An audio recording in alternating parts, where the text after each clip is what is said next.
Hari ini ada orang yang terbujur di ruang ICU, tidak bisa berwudu, tidak dapat duduk.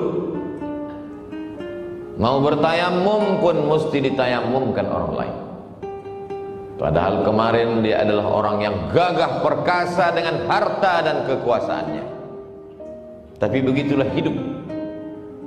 Semuanya serba tiba-tiba dan tanpa diduga dia datang. Senang dan susah, sakit dan sehat, hidup dan mati dalam kuasa Allah Subhanahu wa ta'ala. Menetes air mata menyesal, namun yang lalu tak dapat diulang kembali. Sayup-sayup suara azan dari menara masjid menembus lobang-lobang angin di celah jendela. Air mata penyesalan masih ada, alhamdulillah. Masih diberikan Allah Subhanahu wa ta'ala sakit.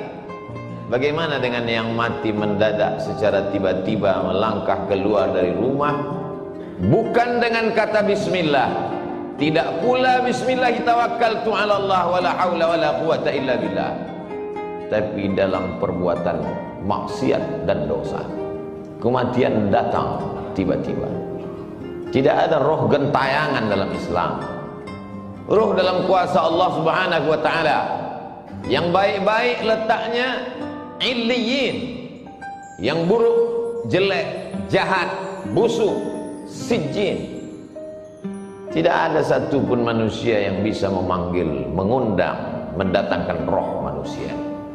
Tapi tradisi ini sudah lama berlangsung. Ketika Syekh Muhammad Abduh dalam masa pelariannya ke Paris, Prancis, bersama tokoh Islam yang terusir dari Mesir, Jamaluddin Al-Afghani. Mereka juga punya tradisi di sana menghadirkan roh, dan Syekh Muhammad Abduh diundang dalam acara itu. Kata Syekh Muhammad Abduh, kalau memang betul kalian bisa menghadirkan roh, tolonglah undang roh Nabi Isa alaihissalam, karena aku ingin bertanya kepadanya, apakah dia mati disalib atau bagaimana keadaan yang sebenarnya. Apa jawab mereka? Ini roh istimewa yang tak dapat dijemput dan diundang oleh siapapun. Undanglah roh Nabi Muhammad SAW, karena aku ingin bertanya tentang hadis-hadis. Aku ragu apakah ini hadis sahih atau hadis dhaif. Kata mereka, ini roh spesial. Itu hanyalah silat lidah belaka. Roh dalam kuasa Allah Subhanahu wa ta'ala. Lalu kalau ada yang bisa mendatangkan roh, sesungguhnya siapa yang berkata itu? Mengapa suaranya mirip? Mengapa dia tahu lokasi, tempat kejadian peristiwa per pekan, per hari, per jam, per detik? Karena sesungguhnya manusia lahir dia didampingi oleh jin yang disebut dengan qarin. Ya'shu an dzikrir rahman, siapa yang tidak berzikir mengingat Allah, nuqayyid lahu syaitanan fahuwa lahu qarin, maka kami akan ikatkan ke tubuhnya syaitan, dan syaitan itu menjadi fahuwa lahu qarin, yang senantiasa bersama dengan dia. Itulah mengapa kita pagi membaca wirid-wirid Al-Fatihah, Qul huwallah, Qul a'udzu bil falaq, Qul a'udzu birabbin nas, pangkal Al-Baqarah, ayat kursi, ujung Al-Baqarah. Para mursyid tarekat Naqsyabandiyah, Syadziliyah, Al-Khalwatiyah, Al-Qadiriyah memilih wirid-wirid tertentu, diajarkan dan diamalkan murid supaya terselamat dari godaan jin syaitan. Tapi kemudian ada orang yang berkawan, berteman dengan setan, dia panggil setan, lalu kemudian setan itu berkata, akulah si fulan, suaranya mirip, tahu berbagai peristiwa yang pernah terjadi dalam kehidupannya. Sesungguhnya itu adalah setan memanggil setan. Islam mengajarkan roh dalam genggaman kudrat, iradat, kuasa Allah Subhanahu wa ta'ala. Ada masanya roh itu ditiupkan kembali ke dalam jasad untuk merasakan azab kubur dan nikmat kubur. maka kita mendoakan mereka, Allahumma ja'al qabrahu raudatan min riyadil jinan, jadikanlah kuburnya salah satu dari taman-taman surga. Tapi ada juga doa supaya dijauhkan, la taj'al qabrahu hufratan min hufarin niran, jangan sampai kuburnya menjadi salah satu lubang dari lubang-lubang neraka. Itu pula yang dipesankan Sayyidina wa Maulana wa Syafi'ina wa Dzukhrina wa Qurrati A'yunina Muhammadin sallallahu alaihi wasallam kepada Sayyidatuna Aisyah radhiyallahu anha. Kalau engkau lewat di pemakaman Baqi, janganlah mulutmu diam saja, doakanlah mereka, assalamualaikum ya ahlad diyar minal mu'minin wa inna insyaallahu bikum lahiqun, yarhamullahul mustaqdimina wal mustaakhirin, nas'alullah lana walakumul afiyah. Assalamualaikum ya ahlad diyar, keselamatan untuk kamu wahai penghuni kubur. Wa inna insyaallahu bikum lahiqun, sesungguhnya kami pun akan menyusul kamu lambat laun, esok pagi petang sore pasti akan menyusul kamu. Yarhamullahul mustaqdimin, Allah mencurahkan rahmatnya untuk orang yang mati duluan, wal mustaakhirin, dan yang datang belakangan. Nas'alullah lana walakumul afiyah. Kami tetap selalu memintakan kebaikan kepadamu ya Allah, ya dzal jalali wal ikram, ya fa'alul lima yurid, ya man qada amran innama yaqulu lahu kun fayakun. Ketika roh itu sudah berpisah dengan jasad, jasad itu pun lalu kemudian jantung berhenti berdetak, napas paru-paru tak lagi berhembus, maka darah berubah menjadi nanah, nanah membusuk hanya menjadi santapan cacing tanah. Tapak rumah yang dibeli dengan hasil kerja keras, arsitek yang diundang, dipanggil khusus untuk menggambar sesuai dengan selera, uang halal haram hantam semuanya. Sampai masanya satu jengkal pun tidak ada yang mau menerima jasad di rumah itu, tetap diasingkan ke tempat yang jauh, taman pemakaman umum. Mana raja-raja, sultan-sultan Melayu yang gagah perkasa, Siak Sri Indrapura, tidak dikenang. Tapi siapa yang mengenang? Yang dikenang adalah Masjid Shahabuddin. Sempat membangun masjid. Itulah mengapa para ulama, para alim ulama mengingatkan para zu'ama, penguasa, untuk membangun masjid. Karena ketika ruh sudah berpindah ke alam barzakh, barzakh artinya pemisah, dia tidak disebut dengan dunia karena orangnya sudah mati meninggalkan dunia. Dia tidak disebut dengan akhirat karena alam masih terkembang, dunia belum kiamat. Pemisah antara dunia dengan akhirat, dia adalah alam barzakh. Mana bupati, gubernur dan wali kota, semuanya selesai dalam 2 periode, mati menghadap Allah. Tapi masjid yang pernah dia bangun dalam wilayah kekuasaannya, namanya tak dikenal, tak diingat orang, tapi pahala tetap mengalir ke liang lahat kuburnya. Ketika kekuasaan masih ada di ujung tangan, tanda tangan masih berlaku, tolonglah agama Allah, karena semuanya hanya sekedar mimpi belaka. An-nasu niyam, manusia ini semuanya tertidur. Falamma matu, ketika mereka mati, intabahu, barulah mereka tersadar, terbangun dari tidur yang panjang, lelap sampai mengigau. Ternyata hanya mimpi jadi orang kaya, mimpi menjadi penguasa, mimpi menjadi orang yang dipuja-puja. Ketika kematian datang, semuanya tinggal baju besar, kemewahan dan kemegahan, harta benda kendaraan. Sedetik setelah kematian, dia mulai dibagi-bagi, dipotong-potong, dicabik-cabik oleh ahli waris. Kalau anak sempat disekolahkan ke pondok pesantren tahfiz Quran, dia yang akan mengantar sampai ke liang lahat, dia yang akan mengiring ke pemakaman, dia yang turun ke bawah meletakkan ke liang lahat, dia tempelkan hidung orang tuanya. Karena begitu yang diajarkan menurut sunnah Rasulullah SAW. Setelah itu dia ke atas, dia bacakan talqin, dia kirimkan doa. Di tengah malam dia terjaga, menetes air matanya berkata, Rabbighfirli wa liwalidayya warhamhuma kama rabbayani shaghira. Anak tak sempat dididik karena kesibukan dunia, punya jabatan tidak sempat dipakai untuk menolong agama, harta dipergunakan untuk perkara yang sia-sia, hidup sejenak. tapi resiko yang dirasakan khalidina fiha abada, kekal untuk selamanya.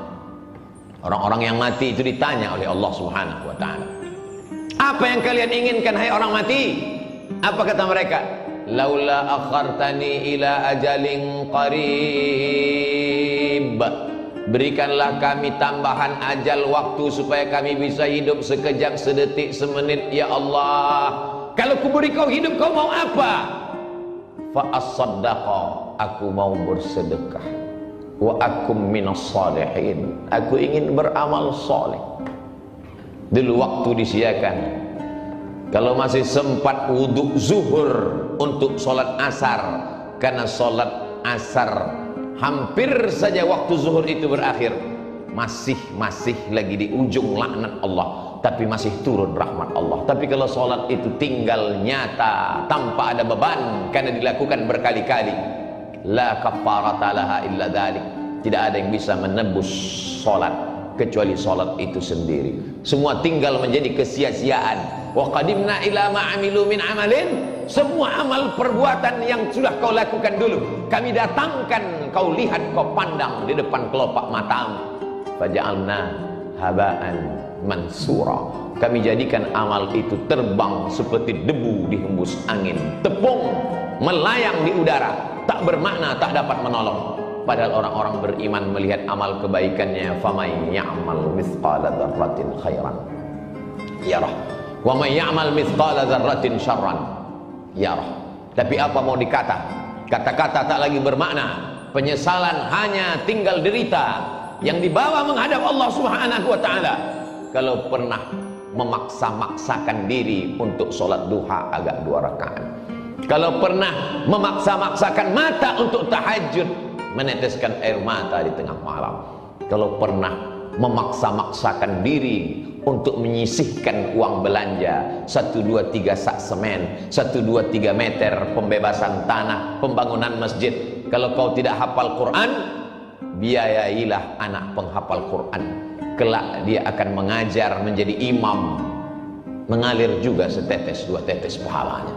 Kalau kau tidak pernah menuntut ilmu agama, tak dapat lagi menghafal karena dipangkal panjang, dibaca yang panjang lupa yang pendek, dibaca pangkal hilang yang ujung, diulang ujung melayang yang pangkal. Maka bantulah fakir miskin dan du'afa, karena itu sajalah lagi satu-satunya harapan yang dapat menolong ketika ajal tiba menghadap Allah Subhanahu wa taala. Sampai masanya yarji'us nani, yang 2 pulang ke rumah, maluhu, mobilnya, surat tanahnya, STNK, BPKB, semua kembali pulang ke rumah. Wa ahluhu, keluarga, anak, menantu, handai tolan, suami, istri, kawan, jiran, tetangga, semua pulang ke rumah. Hari pertama, kedua mereka meneteskan air mata, hari keempat, kelima mereka mulai tertawa, hari keenam, ketujuh hanya tinggal kenangan semata. Mana yang mengalir? Kalau pernah mengajarkan Al-Fatihah, alif bata, diamalkan anak cucu keturunan. Mana yang tetap mengalir sampai kematian? Kalau pernah mewakafkan Al-Quran, tak dapat Al-Quran surat Yasin, sehari 2 hari sempatkan menjenguk fakir miskin, yatim dan du'afa, mengusap kepala mereka, 1, 2, 3 bungkus, semeter, 2 meter, 1, 2, 3 sak. Itu sajalah yang dapat menolong di hadapan Allah Subhanahu wa ta'ala. Isma syi'ta, hidup sesuka hatimu. Mau hidup dengan cara Fir'aun, silakan. Mau hidup dengan cara Qarun, silakan. Mau hidup dengan cara apapun, silakan. Fa innaka mayyit, karena sesungguhnya kau akan jadi mayat, kau akan menjadi bangkai, kau akan diperebutkan oleh cacing tanah. Semuanya akan kembali menghadap Allah. Yang jahat mati, yang baik pun mati. Semua orang siap mati, tapi tak banyak yang memikirkan apa yang akan dihadapi setelah kematian. Barakallahu li wa lakum fil Qur'anil azim, wa nafa'ani wa iyyakum bima fihi minal ayati wadh-dhikril hakim, wa taqabbala minni wa minkum tilawatahu innahu huwal ghafurur rahim. Alhamdulillahilladzi bi ni'matihi tatimmus shalihat, wassalatu wassalamu ala sayyidis sadat wa ala alihi wa ashabihi ahlil fadaili wal karamat. Asyhadu an la ilaha illallah wahdahu la syarika lah, wa asyhadu anna sayyidana Muhammadan 'abduhu wa rasuluhu wa safiyuhu min khalqihi وخليله أدى الأمانة وبلغ الرسالة ونصح للأمة وتركنا على المحجة البيضاء ليلها كنهارها لا يزيغ عنها إلا هالك. قال الله تعالى في القرآن العظيم وهو أصدق القائلين: أعوذ بالله من الشيطان الرجيم بسم الله الرحمن الرحيم والعصر إن الإنسان لفي خسر إلا الذين آمنوا وعملوا الصالحات وتواصوا بالحق وتواصوا بالصبر. وقال تعالى في آية أخرى: إن الله وملائكته يصلون على النبي يا أيها الذين آمنوا صلوا عليه وسلموا تسليما. اللهم اغفر للمسلمين والمسلمات والمؤمنين والمؤمنات الأحياء منهم والأموات برحمتك يا أرحم الراحمين. اللهم انصر الإخواننا المجاهدين المستضعفين في فلسطين وفي روهينيا وفي كل مكان من مشارق الأرض إلى مغاربها. اللهم أعز الإسلام والمسلمين واخذل الكفرة والمشركين ودمر أعداءك أعداء الدين. اللهم ادفع عنا الغلاء والوباء والفحشاء والربا والزنا والمنكر والسيوف المختلفة والشدائد والمحن ما ظهر منها وما بطن من بلدنا هذا خاصة ومن بلدان المسلمين عامة. عباد الله، أوصيكم ونفسي بتقوى الله وطاعته فقد فاز المتقون. إن الله يأمر بالعدل والإحسان وإيتاء ذي القربى وينهى عن الفحشاء والمنكر والبغي يعظكم لعلكم تذكرون. فاذكروا الله العظيم يذكركم واسألوه من فضله يعطكم ولذكر الله أكبر والله يعلم ما تصنعون.